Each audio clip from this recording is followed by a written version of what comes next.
कार्यक्रम के सह प्रायोजक हैं। JK 401 सुरक्षा धान बीज लगाइए, BPH और ब्लास्ट से सुरक्षा पाइए।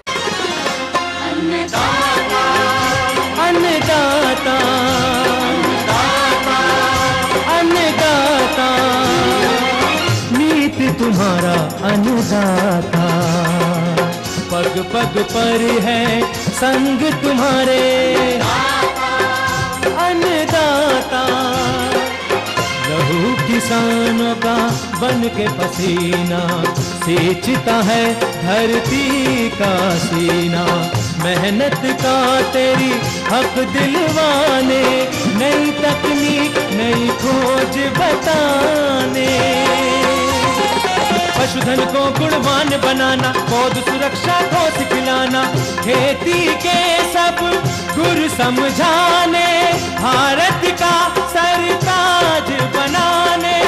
आठों पहर है संग तुम्हारे अन्नदाता, अन्नदाता। नमस्कार, मैं हूं आपके साथ मोनिका सिंह। आप सभी दर्शकों का अन्नदाता कार्यक्रम में स्वागत करती हूं। हर रोज की तरह कार्यक्रम में हम लेकर आते हैं खेती बाड़ी से जुड़ी हुई बहुत सी लाभकारी जानकारियां। तो चलिए सबसे पहले देखते हैं क्या है विशेष आपके लिए आज के कार्यक्रम में।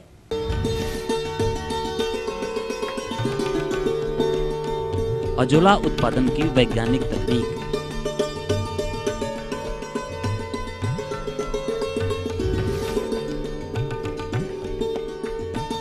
बूंद बूंद व फव्वारा सिंचाई पद्धति पर जानकारी।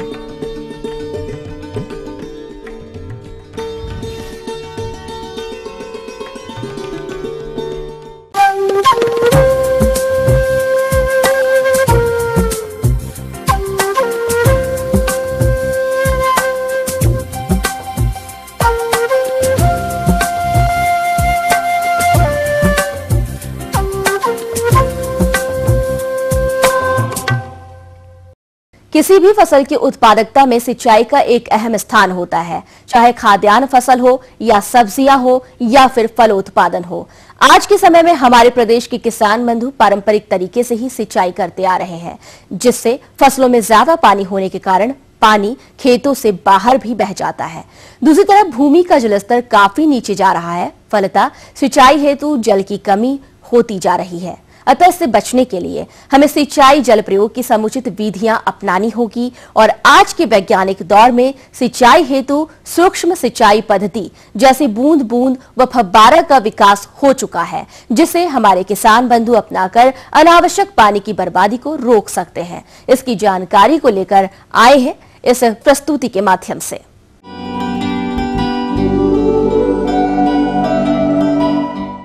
सूक्ष्म सिंचाई प्रणालियां, घटता सिंचाई जल का विकल्प। खाद्यान्नों के उत्पादन में आत्मनिर्भरता हेतु देश में बड़े पैमाने पर बांधों और सिंचाई प्रणालियों का योजनानुसार तरीके से विकास हुआ है, जिसके फलस्वरूप देश में सिंचित खेती का क्षेत्रफल और फसल सघनता बढ़े। भूजल के अत्यधिक दोहन और उसके समानुपातिक रिचार्ज न होने के कारण भूजल का स्तर प्रतिवर्ष 4 से 5 फीट भूमिगत जल स्तर खिसकता जा रहा है। प्रदेश के सिंचित क्षेत्रों में 99% सिंचाई बहाव विधि द्वारा की जाती है, जिसमें अधिकांश पानी व्यर्थ चला जाता है और कुल उपयोग किए गए पानी का मुश्किल से 25-30% भाग ही फसलों के उपयोग में आ पाता है। अभी भी हम अपनी खेती के तरीकों में वे बदलाव नहीं ला पाए हैं जिसमें कम पानी की आवश्यकता हो और अधिक उत्पादन मिल सके। अतः पैदावार बढ़ानी हो तो समन्वित जल प्रबंधन, विशेषतः सूक्ष्म सिंचाई प्रणाली की महत्ता को आत्मसात करना होगा। हालांकि सरकारी स्तर पर योजनाबद्ध तरीके से प्रयास जारी है, किंतु जन सहभागिता से उन्हें तेजी से लोकप्रिय बनाने की आवश्यकता है। सूक्ष्म सिंचाई प्रणाली में मुख्यतः फव्वारा और ड्रिप विधियां प्रदेश में व्यवहारिक और प्रचलन में है। राज्य सरकार द्वारा इन सिंचाई विधियों को लोकप्रिय बनाकर सिंचाई के परंपरागत तरीकों के स्थान पर सिंचाई जल की बचत के लिए अनुदान भी उपलब्ध कराया जा रहा है, जिसकी जानकारी नजदीकी कृषि और उद्यान विभाग के कार्यालय या किसान कॉल सेंटर से ली जा सकती है। फव्वारा विधि। फव्वारा सिंचाई विधि में एक उपकरण फव्वारा या स्प्रिंकलर द्वारा सिंचाई की जाती है। यह आमतौर पर प्लास्टिक, HDPE और एल्युमिनियम का बना होता है, जिसमें पाइप और नोजल दो मुख्य घटक होते हैं तथा यह उपकरण एक निश्चित दबाव पर कार्य करता है। 2 किलोग्राम प्रति वर्ग सेंटीमीटर दाब वाली फव्वारा इकाई में 4 लीटर प्रति सेकंड डिस्चार्ज वाले पंप से 400 मिलीमीटर प्रति सेकंड वाले 10 नोजल से एक साथ सिंचाई कर सकते हैं। जिस खेत में सिंचाई की जानी हो उसमें फव्वारा सेट को निश्चित दूरी पर लगा दिया जाता है एवं विद्युत अथवा डीजल पंप सेट से जोड़ दिया जाता है। सिंचाई जल पाइपों के माध्यम से नोजलों के द्वारा फसल पर वर्षा के रूप में गिरता है। नोजल दबाव के कारण घूम घूम कर सिंचाई करते हैं। इस विधि से सिंचाई करने से 30 से 40% जल की बचत होती है। क्यारी एवं नालियां बनाने का झंझट नहीं रहता, जिससे फसल के अंतर्गत क्षेत्रफल बढ़ता है और अतिरिक्त उत्पादन मिलता है। फव्वारा सेट को एक आदमी आसानी से एक स्थान से उठाकर दूसरे स्थान पर ले जा सकता है। फव्वारा विधि से खेत के टीलों और ढालू खेतों में भी सिंचाई संभव है। जमीन समतल रखने की लागत की भी बचत होती है। जिन खेतों में सिंचाई के बाद पपड़ी बन जाती है, वहां पर फव्वारा सिंचाई अधिक उपयुक्त होती है। सर्दी में पाले से बचाव हेतु तत्काल अधिक क्षेत्र में सिंचाई करना संभव है। इस विधि से बिजली की बचत होती है और बिजली की दर में छूट का भी प्रबंधन है। कुल मिलाकर वर्तमान परिप्रेक्ष्य में उपलब्ध सिंचाई जल से परंपरागत सिंचाई विधियों की तुलना में फव्वारा विधि से लगभग दुगने क्षेत्र में सिंचाई की जा सकती है। फव्वारा विधि से सिंचाई लगभग 2 किलो प्रति वर्ग सेंटीमीटर दबाव वाली फव्वारा इकाई में सामान्यतः 250 लीटर प्रति मिनट डिस्चार्ज वाले पंप से एक साथ 400 मिलीमीटर प्रति सेकंड 1440 लीटर प्रति घंटा डिस्चार्ज वाले इस नोजल से सिंचाई कर सकते हैं। उपलब्ध डिस्चार्ज की तुलना में प्रयुक्त नोजलों की संख्या बहुत कम होने पर पंप की मोटर पर अधिक भार पड़ेगा और बिजली का खर्च भी अधिक आएगा। सामान्य परिस्थिति में नोजलों के बीच की दूरी जल फैलाव व्यास का 60% रख सकते हैं, अर्थात यदि जल फैलाव व्यास 50 से 60 फीट हो तो नोजलों के बीच की दूरी 30 से 40 फीट रखें।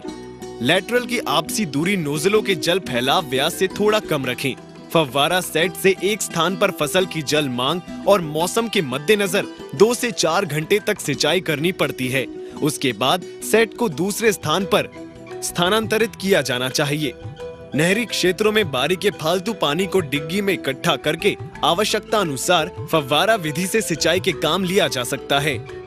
बूंद बूंद या ड्रिप सिंचाई प्रणाली, यह एक ऐसी सिंचाई पद्धति है जिसमें पौधों की आवश्यकता अनुसार पानी बूंद बूंद करके पौधों के पास दिया जाता है। इस विधि से सिंचाई करने पर पानी की 50 से 70% तक की बचत के साथ ही मजदूरी की भी बचत होती है। न्यायोचित जल प्रबंध से भूमि में वायु एवं जल का सही अनुपात होने से पौधे स्वस्थ रहते हैं। बूंद बूंद विधि रेतीली और खारी जमीन पर खारे पानी के लिए भी अनुकूल है। आवश्यकतानुसार उर्वरक व कीटनाशी रसायन भी पानी के साथ ही दिया जाना संभव है। जड़ क्षेत्र निरंतर तर रहने के कारण दीमक की संभावना कम हो जाती है और खरपतवारों को पनपने का मौका नहीं मिलता। लवणीय तथा ऊंची नीची भूमि में बिना समतल किए समान मात्रा में सिंचाई संभव हो जाती है। इस विधि द्वारा सिंचाई करने से भूमिगत जल का स्तर नीचे रखकर भूमि को सेम से बचाया जा सकता है। ड्रिप विधि बागवानी एवं सब्जी फसलों के लिए अत्यंत लाभदायक है। कपास, गन्ना और कुमांड कुल की फसलों में भी यह विधि कामयाब साबित हुई है। ड्रिप विधि में पानी को जल स्रोत से उठाकर फिल्टर द्वारा छानकर HDPE द्वारा PVC पाइप द्वारा पहुंचाया जाता है। घुलनशील उर्वरक व रासायनिक पदार्थों का प्रयोग करना हो तो पंप तथा फिल्टर के बीच में एक टैंक का प्रावधान रख देते हैं। बागवानी फसलों में पौधों की प्रत्येक पंक्ति के साथ एक शाखा लाइन तथा कम दूरी वाली फसलों में 2 पंक्तियों के मध्य एक शाखा लाइन बिछाई जाती है। पौधों की सिंचाई के लिए प्रत्येक पौधे के पास शाखा में ड्रिपर लगा दिए जाते हैं। ड्रिप सिंचाई के लिए मुख्यतः मोनो ब्लॉक पंप इस्तेमाल किए जाते हैं। पानी की अधिक मात्रा में आवश्यकता होने पर अथवा जल स्तर गहरा होने पर बड़े पंप की आवश्यकता होती है। प्रत्येक पौधे हेतु ड्रिपरों की संख्या एवं क्षमता पौधों की प्रतिदिन जल मांग पर निर्भर करती है। प्रारंभ में पौधों को कम पानी की आवश्यकता होती है। परंतु धीरे धीरे पौधे का फैलाव बढ़ने से विकास के साथ पानी की आवश्यकता भी बढ़ती जाती है। वाष्पोत्सर्जन की दर के हिसाब से दिसंबर जनवरी में बूंद बूंद संयंत्र चलाने का समय आधा घंटा, जबकि मई जून में 2 से 3 घंटे रखना होता है। वाष्पीकरण से होने वाले नुकसान को कम करने के लिए प्लास्टिक मल्च का प्रयोग किया जा सकता है। देखभाल। सिंचाई के पानी में रेत, लवण व अन्य कचरे के कारण ड्रिपर के पानी बहाव में अवरोध पैदा हो जाता है, अतः संयंत्र का रखरखाव अच्छी तरह से करना चाहिए। उपयोगकर्ता को स्क्रीन डिस्क फिल्टर व ड्रिपर की समय समय पर जांच करनी चाहिए और संभव हो तो प्रति सप्ताह फिल्टर की जाली को एक बार साफ करें। चूहों से लेटरल लाइनों की सुरक्षा करें। महीने में एक बार फ्लश वॉल को खोलकर संयंत्र चलावे ताकि जमा लवण निकल जावे। यदि सिंचाई के जल में लवणों की मात्रा अधिक हो तो 6 माह में एक बार हाइड्रोक्लोरिक अम्ल का घोल संयंत्र में चलाकर लवण को निष्क्रिय करें। इस दौरान ड्रिपर को पौधों से दूर रखें। ड्रिप स्थापन के समय निर्माता विक्रेता से विस्तृत सिंचाई शेड्यूल की मांग करें। सिंचाई के पानी के साथ रासायनिक खाद एवं दवाइयों का प्रयोग करने के तुरंत बाद पाइपलाइनों को अवश्य साफ करना चाहिए।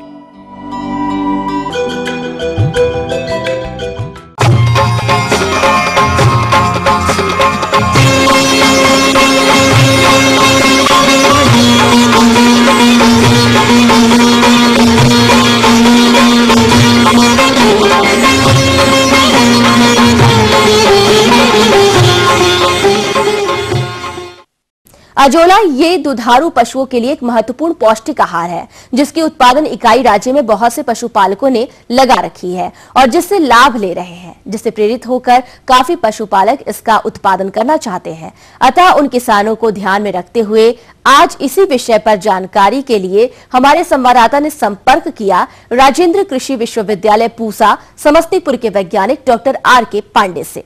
अजोला का जो महत्व है खेती में भी है। इसका प्रयोग चूंकि इसमें प्रोटीन का प्रतिशत 30 से 35% होता है, इसलिए इसका प्रयोग पशु, मुर्गियों, सुअर वगैरह के न्यूट्रिशनल सप्लीमेंट के रूप में भी इसका प्रयोग अत्यंत ही लाभदायी है। अधिक से अधिक किसान भाइयों के लिए इसलिए भी फायदेमंद है कि इसको बहुत ही सरल तकनीकी से किसान अपने घर पे ही उगा सकते हैं।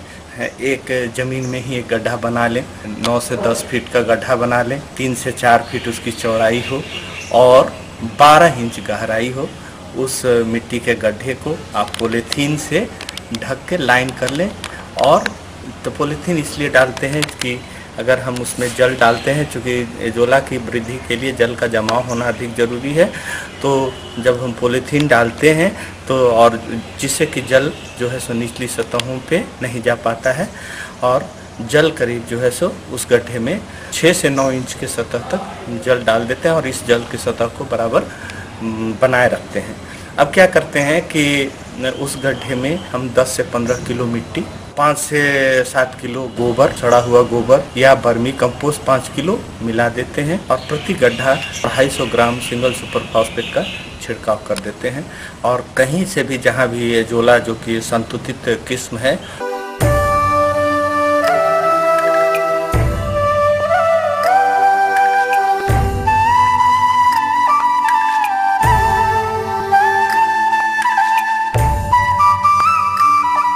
उसकी 2 से 2.5 किलो जो है सो मात्रा उस गड्ढे पे डाल देते हैं। गड्ढे में डाल देते हैं। ध्यान ये रखना चाहिए कि गड्ढा ऊंची सतह पे बनी हुई, जिससे कि अगल बगल से पानी उसमें न चला जाए, सूर्य की रोशनी लगातार अजोला के ऊपर पड़ती रहे। तो जैसे ही 2 से 2.5 किलो डालेंगे आप, 10 दिनों के बीच में वो पूरा गड्ढा जो है सो अजोला की मोटी परत से ढक जाएगा। सबसे बड़ा इसका उपयोग है कि जो दुधारू पशु हैं, दुधारू पशुओं के लिए या मुर्गियों के लिए या बकरी के लिए या सुअर पालन में एक रिच प्रोटीन के रूप में इन पशुओं के चारे में अगर इसका प्रयोग किया जाए, विभिन्न मात्रा में प्रयोग किया जाए, दुधारू पशु हुआ, गाय हुआ, भैंस हुआ, उसको 2 किलो प्रतिदिन के हिसाब से चारे के साथ मिलाकर अगर इसका प्रयोग करते हैं तो वो खली और दाना और चोकर वगैरह की आवश्यकता को बहुत हद तक ये पूरा कर लेता है। 50 से 100 ग्राम प्रति मुर्गी के हिसाब से अगर उसके दाने में मिलाया जाए तो वो मुर्गियों के अंडों के गुणवत्ता में वृद्धि करती हैं, उनके मांस में, उनके वजन में तेजी से वृद्धि होती है। साथ ही साथ ये बकरी वगैरह है तो 200 से 300 ग्राम प्रति बकरी के हिसाब से चारे में मिलाकर अगर इसका प्रयोग किया जाए तो बकरी अगर दूध देने वाली है तो उसके दूध में बढ़ोतरी होती है। तो किसान क्या करते हैं कि अगर अपने दरवाजे पे इसको लगाते हैं, प्रतिदिन अपने पशुओं के इन मात्रा के अनुसार, आवश्यकता के अनुसार उसको निकालते हैं और पशुओं को देते हैं। फिर दूसरे दिन उतना एजोला उनको उस गड्ढे में प्राप्त हो जाता है। एक गड्ढे से एक किसान कम से कम 3, 4, 5 पशुओं को आराम से जो है सो 5 किलो प्रतिदिन के हिसाब से निकाल के उसका प्रयोग कर सकता है और पशुओं को चारे और खली वगैरह की आवश्यकता की पूर्ति की जा सकती है और ये लगातार बढ़ता जाता है। ये थी कुछ उपयोगी जानकारियां। अब लेते हैं एक छोटा सा ब्रेक, जल्द लौटेंगे और कार्यक्रम में आगे है महत्वपूर्ण जानकारियां। बने रहिए हमारे साथ।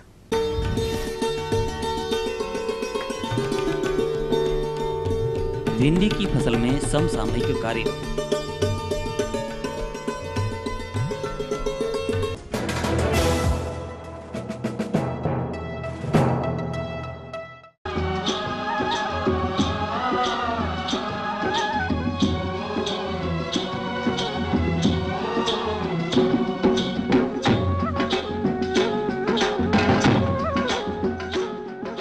ब्रेक के बाद एक बार फिर से आप सभी दर्शकों का अन्नदाता कार्यक्रम में स्वागत है। बढ़ते हैं अगली प्रस्तुति की ओर।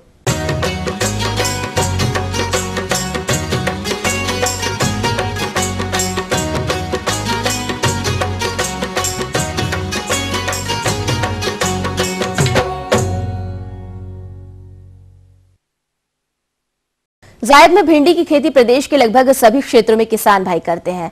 इसका अच्छा बाजार भाव रहने के कारण किसानों को अच्छा लाभ मिलता है। चूंकि इस समय भिंडी की फसल खेतों में खड़ी है, जिसे समसामयिक क्रियाओं को करना नितांत आवश्यक है, जिससे कि अच्छी उपज मिल सके। इस पर प्रकाश डाल रहे हैं एक विषय विशेषज्ञ डॉक्टर अरविंद कुमार यादव। किसान भाइयों, जैसा कि आप जानते हैं कि इस समय हमारी भिंडी की फसल लगभग 40 से 45 दिन की हो रही है। किसान भाइयों, कुछ महत्वपूर्ण तकनीकी बिंदु हैं जिनका हमें अगर ध्यान में रखते हैं तो हम भिंडी से गर्मी में लगभग 40 से 45 दिन बाद एक अच्छी उत्पादन प्राप्त कर सकते हैं। इसके लिए किसान भाइयों आप देखेंगे कि नंबर 1 है हमारे खेत में उर्वरकों का प्रबंधन। इसके लिए ये अति आवश्यक है कि खेत में मृदा परीक्षण के आधार पर ही उर्वरकों का प्रयोग करें। इसके लिए जो हमारी वैज्ञानिक संस्तुति है 80 किलोग्राम नत्रजन, 40 किलोग्राम फास्फोरस और 40 किलोग्राम पोटास प्रति हेक्टेयर की दर से संस्तुत की जाती है, जो कि आपने नत्रजन की आधी मात्रा, फास्फोरस और पोटास की पूरी मात्रा चूंकि बुआई के समय आप दे चुके हैं, तो नत्रजन की जो शेष मात्रा है उसको 2-3 भागों में बांट करके और कोशिश ये करें कि जब आप तुलाई करें, तुलाई के उपरांत उसमें पानी और पानी की जो उपयुक्त ओट आए उसके बाद आप शाम के समय टॉप ड्रेसिंग के रूप में अगर यूरिया का प्रयोग करते हैं तो आप देखेंगे कि अच्छा उत्पादन हमारे किसान भाइयों के द्वारा प्राप्त किया जा सकता है। किसान भाइयों, एक और इसमें इंटरवेंशन की बात ये होती है कि अगर हम प्रति हेक्टेयर लगभग जो है 200 किलोग्राम जिप्सम डाल देते हैं तो इसकी फसल की गुणवत्ता के साथ साथ जो उत्पाद होता है उसकी भी गुणवत्ता और सस्टेन प्रोडक्शन हमारी इस फसल से हमको प्राप्त हो जाता है। तो इसकी भी संस्तुति हमारे किसान भाइयों के द्वारा की जाती है। किसान भाइयों, जहाँ तक अगला बात आती है खरपतवार से के प्रबंधन की बात आती है, तो जैसा कि आप जानते हैं कि खरीफ की फसल की तुलना में इस समय चूंकि गर्मी की फसल है तो इसमें खरपतवारों का प्रबंधन उतना ज़्यादा नहीं करना पड़ता है, लेकिन फिर भी अगर हमारे किसान भाई खरपतवारों का प्रबंधन अगर खुरपी, मानव श्रमिक लगाकर खुरपी के माध्यम से अगर कर लेते हैं तो हमारा खेत में भुरभुरापन भी हो जाता है और चूंकि ये सब्जी इसकी बनाई जाती है कि उससे ये होता है कि जो हमारा जो चूंकि साग सब्जी फसल तुड़ाई होती है तो उसके जो रासायनिक प्रभाव है उससे भी हम अपने को बचा सकते हैं। तीसरी बात जो किसान भाइयों इसमें आती है पानी के प्रबंधन की। जैसा कि आप जानते हैं कि ये गर्मी की फसल है और इस समय टेम्परेचर लगभग 40, 41, 42 डिग्री सेल्सियस पहुंच गया है। ऐसे में किसान भाइयों को ये सलाह दी जाती है कि अपनी फसल में छोटी छोटी पट्टियाँ बना करके और शाम के समय पानी दें और पानी इतना हल्का दें ताकि जब सुबह हो तो खेत में कहीं भी पानी भरा हुआ दिखाई ना पड़े। इस तरह से किसान भाइयों कुछ इसमें और महत्वपूर्ण बिंदु हैं। जैसे इसमें आपने देखा होगा कि इसमें एक ये कहीं कहीं पर दिखाई पड़ रहा है कि येलो बेन मोज़ेक रोग होता है, एक जो कि वायरस जनित रोग होता है। इसका भी प्रकोप अगर फसल पर आ जाता है बरसात के आते आते तो इससे हमारी फसल लगभग पूर्णतः समाप्त हो जाती है। इसके पहचान के लक्षण ये होते हैं कि आप इसको किसान भाई देखेंगे कि इसमें पहले शुरू में पत्तियां पीली पड़ने लगती हैं, बाद में तना और फलों पर भी उसका लक्षण आ जाते हैं। उससे अपनी फसल को बचाने के लिए किसान भाइयों ये आवश्यक होती है कि किसी भी एक सुरक्षित कीटनाशक, जिसमें आपका इमिडाक्लोपिड हो सकता है, मोनोक्रोटोफास हो सकता है, इसकी 0.5 से 1 ml दवा और रोग की संगीनता के अनुसार से प्रति लीटर पानी में घोल बनाकर समय रहते छिड़काव कर देते हैं तो उससे आपको अच्छा उत्पादन प्राप्त किया जा सकता है। इसके साथ ही साथ किसान भाइयों इसमें एक और कीड़ा लगता है जो फ्रूट और स्टेम बोरर के नाम से जानते हैं। तना और फल वेदक जो है कीड़ा लगता है, उससे आप देखेंगे कि कभी कभी जो हमारी फली होती है वो तिरछी हो जाती है, मुड़ जाती है और उसकी गुणवत्ता मार्केट में उसकी अच्छी कीमत भी नहीं मिलती और हमारी गुणवत्ता प्रभावित होकर के उत्पादन भी प्रभावित हो जाता है। इस तरह से किसान भाई देखेंगे कि इसके सफल प्रबंधन के लिए कोई भी कीटनाशक, जिसमें ज़्यादा बेहतर ये होगा कि हमारे किसान भाई इमिडाक्लोपिड की 1 ml दवा प्रति लीटर पानी में घोल बना करके अगर समय रहते छिड़काव कर देते हैं। आवश्यकता इस बात की है कि जब दवा का छिड़काव करें तो लगभग उसके 1 सप्ताह बाद बाजार या बिक्री के लिए फलियों को तोड़ें और इसके बाद उसको बाजार में ले जाएं और उसको अच्छी तरह से पानी में धुल भी लें। गर्मी की फसल में एक कैश क्रॉप के रूप में भिंडी की खेती अच्छी करके हमारे किसान भाई अच्छी आमदनी प्राप्त कर सकते हैं।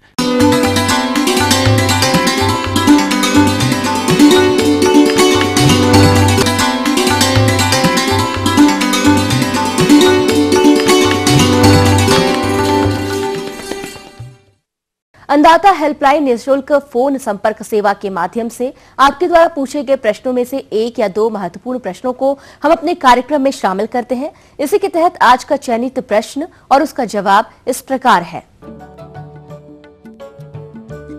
जिला सिवान के कृषक काशीनाथ, आप अन्नदाता निःशुल्क फोन संपर्क सेवा के माध्यम से आम के बाग में किए जाने वाले समसामयिक कार्यों के बारे में जानकारी चाहते हैं। तो काशीनाथ जी, आपकी जानकारी हेतु प्रस्तुत है कार्यक्रम का यह अंश।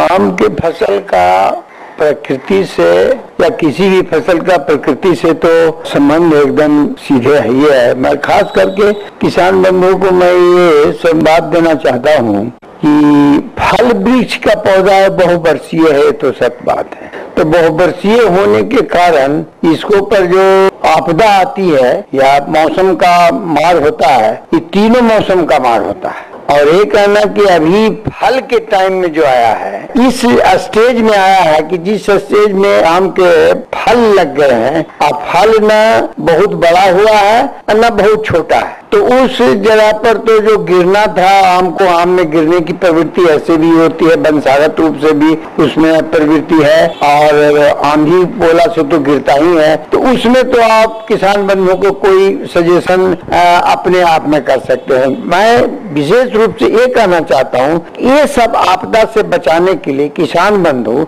बार बार वैज्ञानिकों का ही सलाह रहता है कि बाग लगाने के पहले कुछ उचित ज्ञान की जरूरत है, उचित व्यवस्था की जरूरत है। खास करके इस प्रबंध के लिए आप बाग के चारों तरफ वायु अवरोधक, विंड ब्रेकर कहते हैं जिसको अंग्रेजी में, वायु अवरोधक पौधे जैसे शीशम है, लंबे लंबे वृक्ष लगाना चाहिए जिससे आपके पौधे कम प्रभावित हो। दूसरा उपाय यह है पहले ही कि बाग आप मान लिया कि 10 हेक्टेयर 5 हेक्टेयर बहुत लंबा चौड़ा बाग आपका है या छोटा भी बाग है, तो बड़े वृक्ष को आप पश्चिम की तरफ लगा और छोटे वृक्ष को, छोटे पौधे को, जैसे आम में ही कुछ बीजू है आपका, तो बीजू आप पश्चिम की तरफ लगा में और उसके बाद में मालदा को लगा में। आम्रपाली उससे छोटा है तो सबसे लास्ट में लगा में, मलका को लगा में।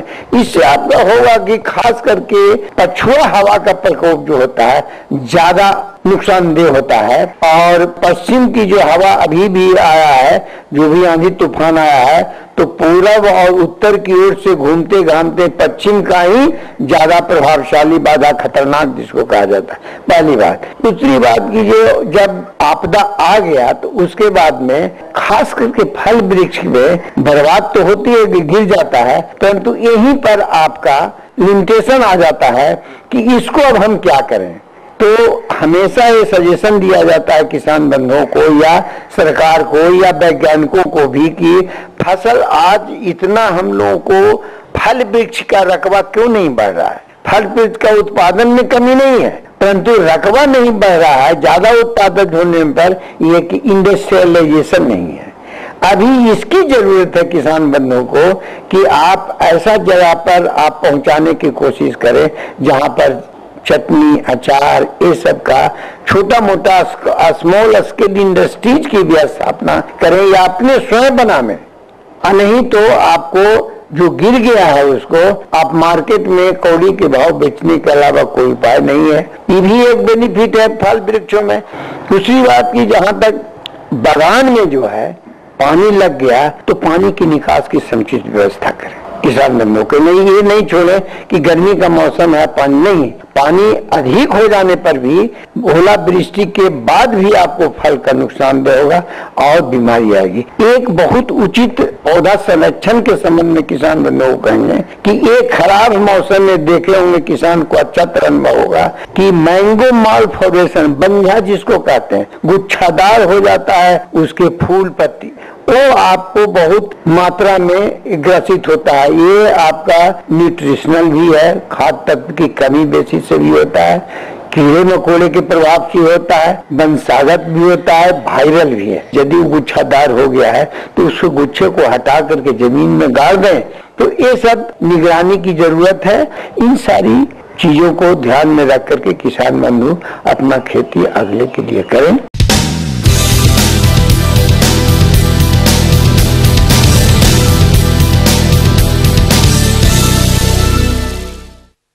राज्य की विभिन्न मंडियों में कृषि उत्पादों के चढ़ते उतरते बाजार भाव की संक्षिप्त जानकारी इस प्रकार है।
अब आइए देखते हैं कल दिखाई जाने वाले कार्यक्रम की मुख्य झलकियां। अमरूद के बाग में कीट नियंत्रण पर जानकारी।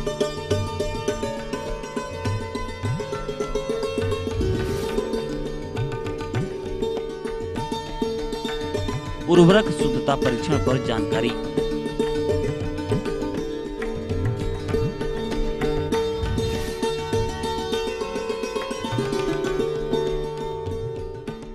हम ये उम्मीद करते हैं कि आज का कार्यक्रम आप सभी दर्शकों के लिए उपयोगी रहा होगा। किसान भाइयों, अन्नदाता आपकी सेवा के लिए संकल्परत है। कृषि संबंधित समस्या एवं सुझावों के लिए आप हमें इस पते पर संपर्क कर सकते हैं।